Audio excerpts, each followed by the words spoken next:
Salat al-Fajr finishes, you sit down. Don't rush. Sit a little bit. The world is coming. You can go to work after this. Sit and make some dhikr. The minimum of subhanallah, alhamdulillah, wallahu akbar, the minimum is to say it 10 times. At least sit down and say it 10 times before you move, at least. Then after this, if you have this time, sit and engage in adhkar al-salat wa adhkar al-sabah, the supplication of the morning. And understand that reading adhkar after al-salat and reciting the morning dhikr is much better than reciting the Quran during this time. Why? Because it's prescribed for that time.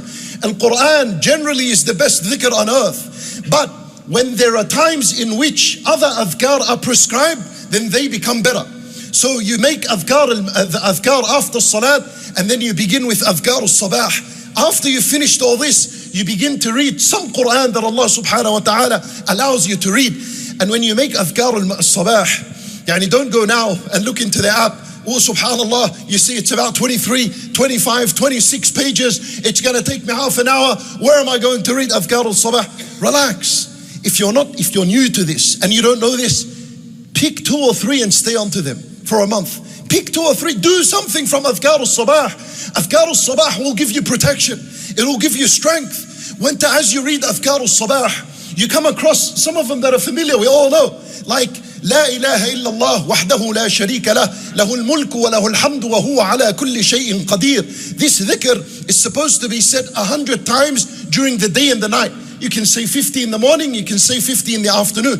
But as you say this dhikr, which we all know, be conscious of the fact that this entire universe was created because of this word, La ilaha illallah. The paradise and the hellfire was created because of La ilaha illallah. Mankind, wal jinn, and the angels, and everything that exists on earth was created because of La ilaha illallah.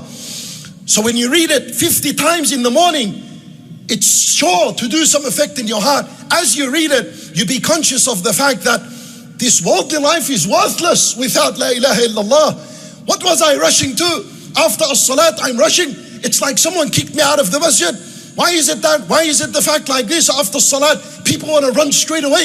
It's like, they've been choked and suffering inside, that we cannot wait to leave. Someone's kicking you out. Sit down and make these adhkar. When you say La ilaha illallah wahdahu la sharika lah lahul mulku wa lahul hamd wa huwa ala kulli shay'in qadir, trust me, it'll settle you. It'll settle your heart. You'll know it eventually at the end of the day. Without this word, nothing would have existed.